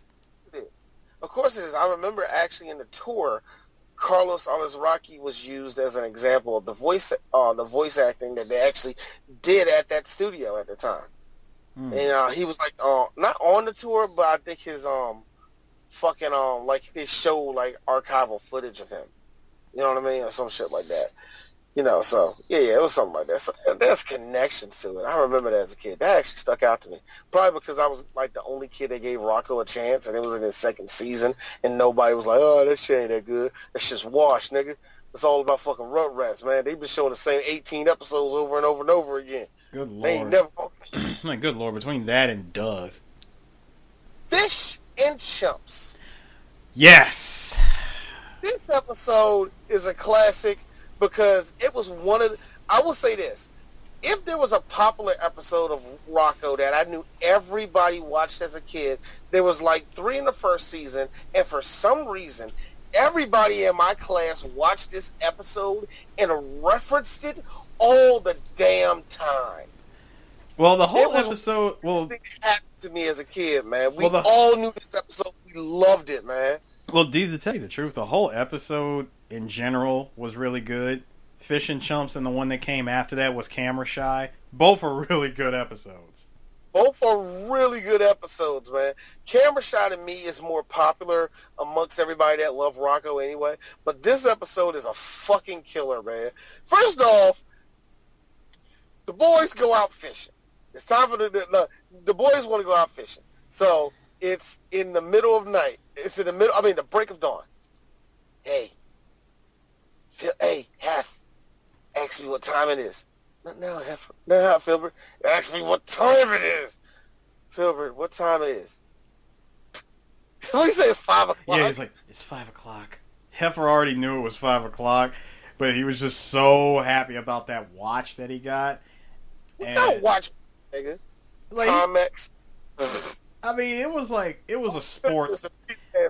No, Filburt, it's a cheap ass sports watch. It's a sports watch. It's a sports watch that he loves. That he loved dearly, all because of the freaking the lighting feature. Yeah, it's like a fucking 6-year-old. You know, my kids do that. Hey, Dad, look, my stickers light up. That's all they do, man. That's all they do. But is it cool? Yes, son. Yes, son. You know what? 10 years from now, you're gonna 10 or 12 years from now, there's this thing called Heelys that's gonna come out. It's gonna blow your mind. You know what, man? I'm so mad that little kids know how to do Heelys. I mean, I'm like, yo, you know, that blew my mind when I was in high school. Like, yo, they put it inside of a shoe. Yo, man, 2000 kids, man, they in the future. You know what's funny? You know what's funny how those came and went? Yeah, they did. So, anyway, back to them trying to get Rocko to wake up. They're throwing a fishing line. This is you and me. This is purely you and me. Because these niggas threw a fishing line into the in Rocko's room and started trying to fish everything out. Now I got a question. What were they planning to do, Eris? What if they got Rocko's ear? First of all, ouch. Second of all, hold on. Second of all, tetanus, my nigga. Yeah. Third of all, it'd have been hilarious because it's a cartoon and you're supposed to laugh at stuff like this. Yeah, I'll give you that one. Now, I'm thinking as a person, like, 3 places. My eyeball, fuck no. My mouth, hell no. My dick. Everything else is up for sale for me. My nose, I actually think I'll survive. I think I survived that. Crop my hair, hey, might have to start my dreads over, whatever. My titty, first off, hot. Second of all,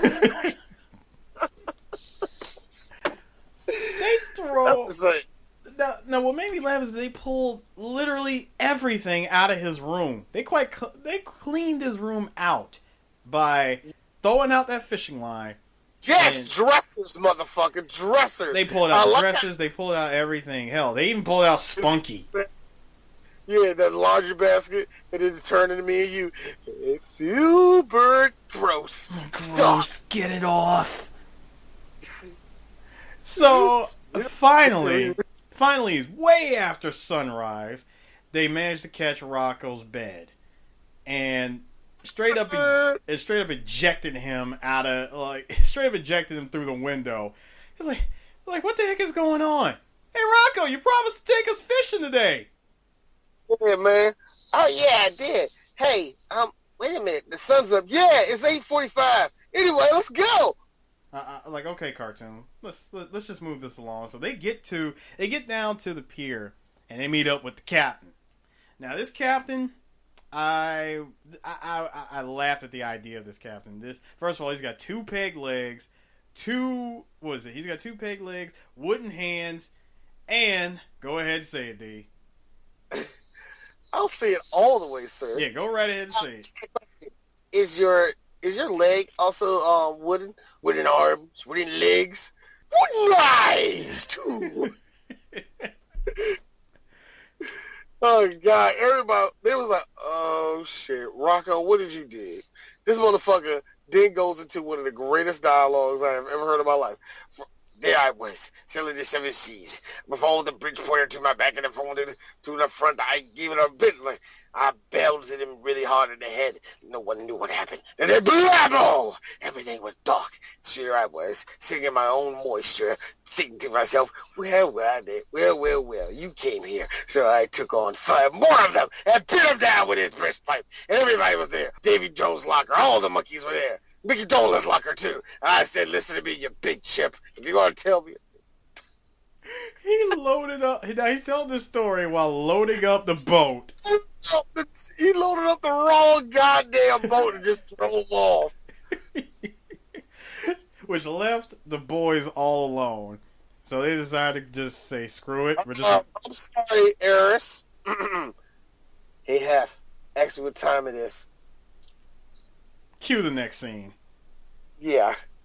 So, Rocko pulls out the bait, which was an actual live worm, and hooks it. Now, when he hooks it, it goes into full-on cartoon shenanigans. The worm, of course, the worm being alive, he feels the pain, and we get a solid 30 seconds of this worm going absolute ape shit.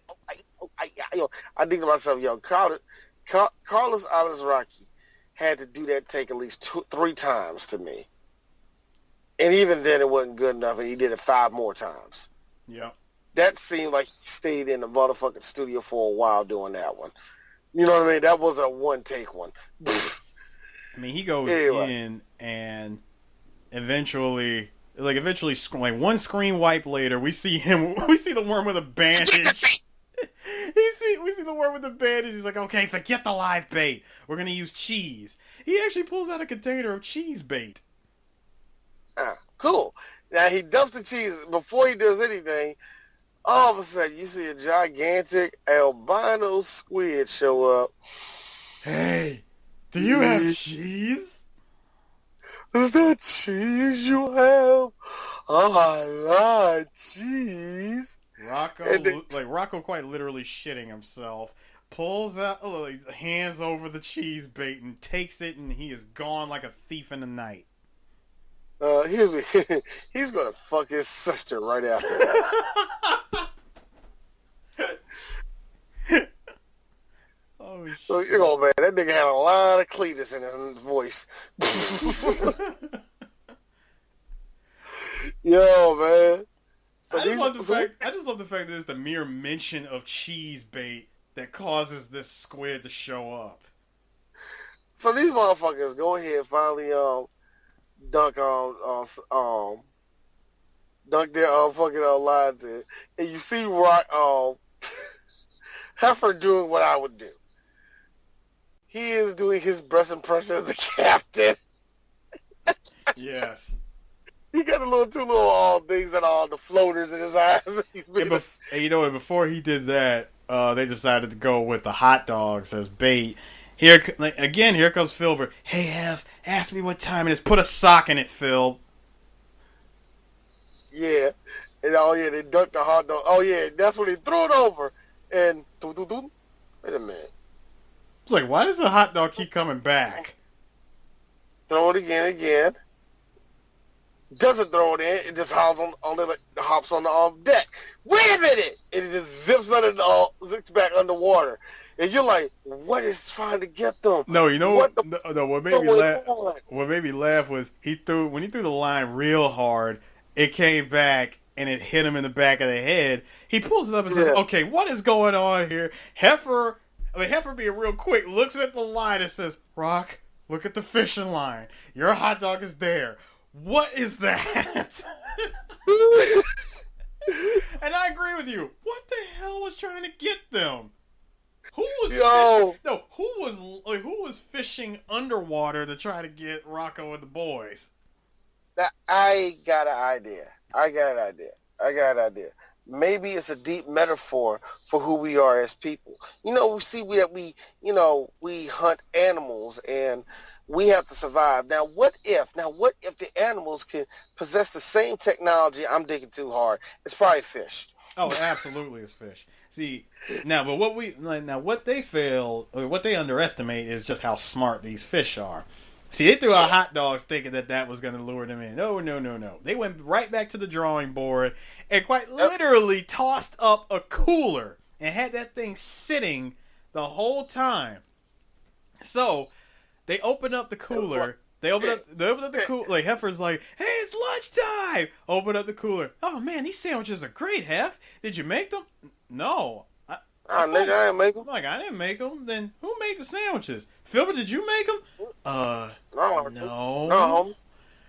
Then they noticed that a line was tied to the sandwiches, and Rocko never had his mouth. Like, Rocko chucked that thing away. Filburt chucked his away. Heffer's like, "Bruh, this sandwich is good as hell. I don't really want to let it go." Like, spit the sandwich out, Hef. My God! But none of that tops the third act. The third act was they put on the lifeguards. The life vest. They put on their life vest, and Rocko runs to the edge trying to pull out the line, right? He's like, okay, I'm just going to throw this away. I'm just going to toss this overboard. And then Heffer and Filburt are freaking out because they see a line is hooked into the life vest. And he's like, okay. He's like, no. Like, okay, don't panic. I'm just going to take it off. Like, why is the fastener not coming off? Like, why is it not loosening? It's not letting me take it off. Okay, no problem. I'm just gonna slide it over my head. Like I can't get it off. Like, finally it starts to pull him down. They pull him in the water. Eventually it slides off of him. It slides off him, and we see the fish that were actually fishing. They were actually fishing for them. Now, what I liked is that one of the fish is actually Canadian. See there, Bubba. And it looks like you didn't get it there, eh?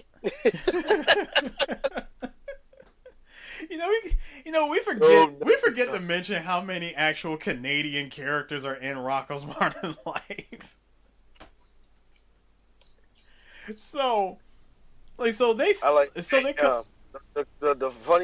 The latest funniest Canadian joke I heard was on Family Guy, where Peter was like sky shooting in the air. He was like flying through the air. And he was like, Canadian geese. And the geese was like, slow down, eh? And just I just thought that was stupid. Like, why did you have to give him an accent? Did you have to make him say eh? Thought that was so stupid, yeah. But anyway. So, at this point, they're scared to do anything because everything Rocko goes overboard and tells everybody tells the guys to take everything that's strapped down, throw it off overboard, and Heffer throws the fucking motor overboard because he's an idiot. That he does. And so they're sitting there. Wait a minute, what happens with I remember it was Filburt, where he knocked his watch off. What happened after that? No, what he did was he said, first he asked him, what time is it? And he just tosses the watch. I mean, he just smacks the watch into the water. And how tight did he have that shit on? At first, I would think that he had it on really tight, and then, for it to be smacked out. Now, for it to be smacked out off of his wrist and into the water, and it just cuts to the next scene of them trying to contact somebody that's on land, like contact the Coast Guard or just somebody that can send help for them. And Rocko's trying to communicate with them. Filbert's freaking out, but they have no idea that they're actually talking to the fish. Actually, the fish give it away because one of them say like dress yourself up in butter or some shit. Yeah, like he that. did say that. Oh man, you be like, we about to fish the fuck out of y'all. Y'all stupid as shit. We about to fuck y'all day up. Yo. So while they're stuck out there, Heffer decided to pull back the old gag of him imitating the captain.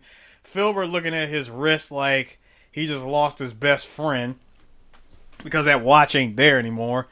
Then he notices that the watch floats back up. Now, when this watch floats up... Now, when the watch floats up...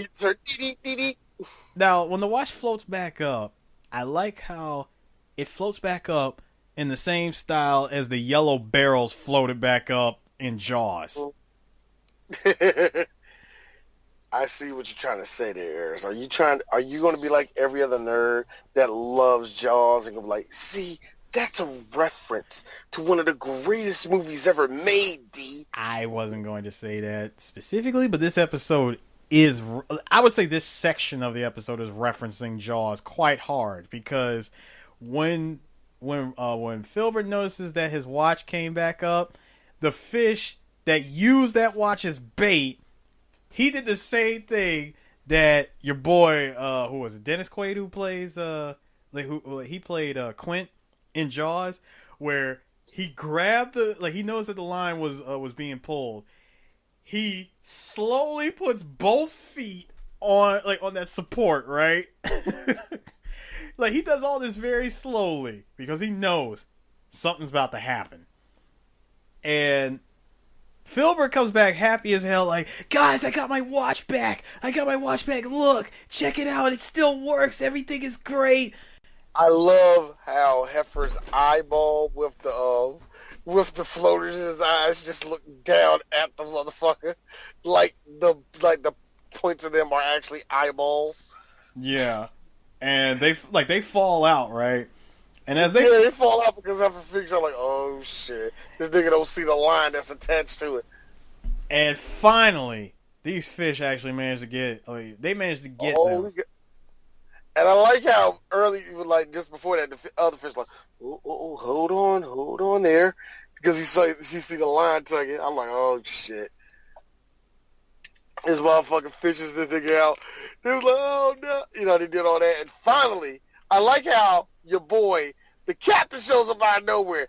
I told him the last time I see them show up again, I was gonna bust him in the head, and that's what I did.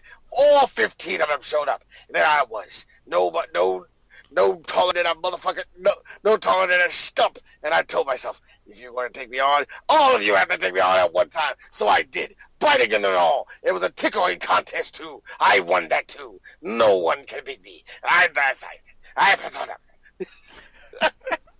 And it looks like this is the end for them, right? But all of a sudden, our boy Clutch as fuck, Remus shows up. Pulls him out, breaks the line, breaks the fishing line from the watch and says, hey, do you have any more of that cheese?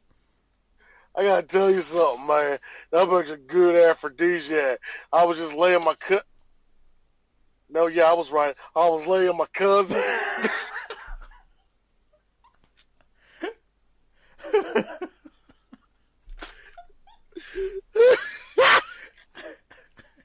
I hate you, D. You know what makes that part funny to me, for D, is that I had to stop and think, like, no, you gotta really go to redneck. You gotta go to, if this is pure fucking the family redneck, you gotta go for it, okay? So, anyway. Oh, man. Somebody will say that's racist. So they go back. They manage to make it back home.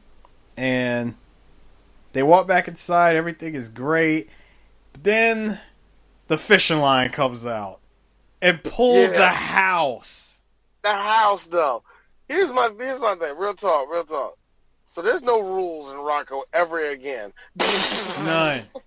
I mean, there were never rules in Rocko. I mean, at this point, this was the 4th episode of the 3rd season. I do believe rules were thrown out of the book a long time ago. Long time ago. Well, like I said, this is the end of part 1 of our friends talk of Rocko's Modern Life. I can add like 3 more to this, man. Bro, I really seriously can. So that's the end of that first part. If you like any of these, please, I'd like to know your insight on them. I want not only your history with the episodes, because I noticed one thing about Rocko fans, we remember these episodes very well. And I think it's because, not even so much because it was, it was written well and it's easy to remember. This is 11-minute cartoons. There's nothing really deep about them, just stupid, silly shenanigans that go down. So I would love to know everybody's favorite episode of this, because I don't get that a lot with people that talk about Nicktoons. And it's my beef that I had since the 90s. I don't know why there's so many people that like motherfucking... They like Doug. What it is they like everything. They like every other show but this show. I get if you were a 90s kid and you don't give a fuck about Rocko like that. Cool, fine, whatever. I'm not even going to beef with you. I would say... to tell you the truth... No, hold on. Because for that little nigga, it was Cat Dog. For him, it was Cat Dog... it was Cat Dog and Veda Zim and SpongeBob and like a couple other ones. Look, dog. There was a couple. No, there was something else. And I'm talking about before those other shows came out, when it was just the main 5. The main 5. The main 5 from the early '90s of Nickelodeon was Rugrats, Doug, Ren and Stimpy, Rocko, Our Real Monsters. Mm-hmm. That was the main 5. Now, what I never understood and this is me growing up, and I know for a fact I've mentioned this in previous podcasts many times before. What I never got was, and I still have evidence of this. I have old TV Guide. Was it the old TV guides that used to come in the Sunday paper? You remember those from the 90s? Mm-hmm. I still have them, and I always checked. I always used to check the November times, because November was the Thanksgiving. You know, of course, they always did the Thanksgiving specials on Nickelodeon, and their Thanksgiving specials was always a week-long marathon. Every day, every single day for the week of Thanksgiving was a full-on marathon. The entire day would be dedicated to each cartoon. But even before Rocko's Modern Life was given the marathons, what they did was they would give you an entire day of Doug, an entire day of Rugrats. Then I would say just to piss me and you off, D, they give you half a day of Ren and Stimpy and half a day of Rocko. Because we can't have y'all kids too hyper. I never understood that, man. It was this weird thing. I think I can kind of say that Cartoon Network's going through that kind of thing right now too. Kind of, but their problems are weird. Cartoon Network's problem right now are weird. We're not getting into that, but yeah, I always hated it as a kid, man. I never liked that because you took two of the shows that I loved, and I was always waiting for like the full day of Rocko or the full day of Ren and Stimpy during Thanksgiving. No, you just decided to just squeeze both of them into a day. Just give me half of one and half of the other. I'm like, come on! I had to sit through 2 days, 2 full days of Doug, and and another day of Rugrats, but you can't give the same respect to those two cartoons. And then to make that's garbage ass cartoonery, man.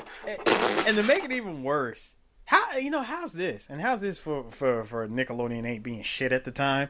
They did the same thing for like 2 years, where they gave us half Rocko, half Ren and Stimpy, but yet Our Real Monsters can get a whole fucking day. Man, I hated that shit so much, man. I'm like, yo, something ain't right at Nickelodeon. If I ever had an opportunity to talk to Joe Murray, I would ask him about that. I mean, sure, he probably didn't have like a say in what was showing up on Nickelodeon's lineup at that time during those specials. But I would still want to ask, if you knew about this, were you aware of any of this stuff that was going on? Did it always seem like Nickelodeon did it ever feel like Nickelodeon treated Rocko kind of unfairly? You know what? A part of me also I will say this. I really think if Joe Murray's fair about the situation, where he's not like bitter or nothing like that, if he's like giving you a real true answer of what happened, a part of me thinks that if we hear the real reason why, you will be less mad and just a little bit upset. Yeah, you know what I mean? I would just be disappointed. A part of me thinks the real reason is something more sadder than that. Rocko just didn't get the ratings that it did. And that's probably mostly the truth. Now, you're probably saying, why did he do that to Ren and Stimpy? Ren and Stimpy was getting called on by parents of being shown too much, it was too gross, whatever, just complaints. So it got his complaints. Not to say that Rocko didn't get his complaints. I can imagine people have. But I think Rocko did, nowhere near as much as Ren and Stimpy. Nowhere close as Ren and Stimpy. And that's only because Rocko knew how to hide their jokes really well. Yeah, Ren and Stimpy at the time couldn't beat. Ren and Stimpy could survive now, and nobody would fucking notice. Back then, it was just way harder for a show like Ren and Stimpy to survive. I still find Ren and Stimpy. Honestly, Ren and Stimpy lived in the perfect time because it was that time in the '90s where gross humor was the end thing. The problem, you want to know where Ren and Stimpy failed to survive was when they decided to come out with that raw, uncut shit during what was it, that one season? It's called trying to be too gross. Like John K got his property back and decided, I'm gonna do what I did back in season 1, and that shit barely lasted a season. You know what? I don't know, man. But I feel bad. I feel bad for the sense that it wasn't funny, but I feel bad because I think a lot of people don't realize how really, when you look at his artwork, how talented John K. really is. Oh yeah, absolutely. I love John K. style. His style is really good. I love John K. style. I love Joe Murray style. Like Games Animation did really good with with these cartoons. Yeah, and like I said, I love the fact when you look back on Rocko. Sure, they probably didn't get the. I really think I think it was ratings thing. Now, do you think ratings was the reason why the show ended? Because it ended with the Thanksgiving episode. Here's the thing. I also wanted to say merchandise. Merchandise probably played a hand in that too, but that can't be right because Rocko was popular enough to have a video game. Yeah, he had plenty of video games. Granted, everybody outside of Doug had a video game, but yeah. So, I really don't know, like, as popularity goes, Rocko, despite it being the black sheep in the first 5, it was still popular. You know what I mean? Yeah. So, I don't know. It's a weird thing. It's kind of weird to me. Like, it was popular enough to show up on the marquee of all the Nickelodeon bumps and stuff, but it's like for Rocko is just there. More kids got excited for like the other cartoons, and you still had kids that were excited for Rocko, but it never got to a point where Rocko was bigger than all the other cartoons. I think it's well, I would say this, man. The people that split up into twos on the projects, you can tell that the people left for Cat Dog. You can tell that certain people left for that, and you can tell when you look at SpongeBob. That SpongeBob to me is a weird successor to fucking Rocko, man. But that's a whole nother story. Nah, the only successor to Rocko, in my opinion, that really counts. Of course, it's going to be on Captain Laszlo. It's Camp Laszlo. Camp Laszlo will always be the Captain Laszlo. Camp Laszlo will always be the real spiritual successor to Rocko because you got everybody that was from Rocko on this show. Granted, you got writers that went to the other cartoons, but you got the original voice talent to come back, and hell, everybody that worked on Rocko, you got them to come back for Camp Laszlo. Why Camp Laszlo has not had their entire series released on DVD yet is beyond me. I'm looking at you, Cartoon Network. What the fuck is going on? I'm starting to think because Nickelodeon had the same problem. Is it licensing really that tough to deal with? Seriously, that's what I want to know. Because how is it that all your other cartoons, they got DVD box sets released like that? But for Rocko, it took decades for us to get Rocko on DVD. Yeah, I think it might have been a merchandising problem. It had to be something where Rocko just didn't gain the response like a lot of people did. Sure, it's taking up real estate in our minds and how everybody really legit that loves Rocko loved the fuck out of Rocko. It just didn't sell fucking records. I'm sorry for... Hey, yo, J. Cole, I'm sorry. What the fuck you want me to say? I really think that's what it is, man. Saying that now, Camp Laszlo got what I call the Cartoon Network treatment. Look, wait. Just wait. Same thing with Billy and Mandy. That show Billy and Mandy never got put, they only got one No, Billy and Mandy only got one season put on DVD, but the completed series has yet to be released on DVD. Alright, anyway, that's it for this episode. God, we went longer than I wanted to, but you know what? I'm glad we did. I'm so glad we did. Well, there's been a lot of demand for Rocko episodes, and there's been demand for the return of Bam, so you got it in a nice damn near 2-hour episode. Christ on high. Anyway, no, I forgot. We do our usual thing. Eris, nice talking with you, man. Always a pleasure.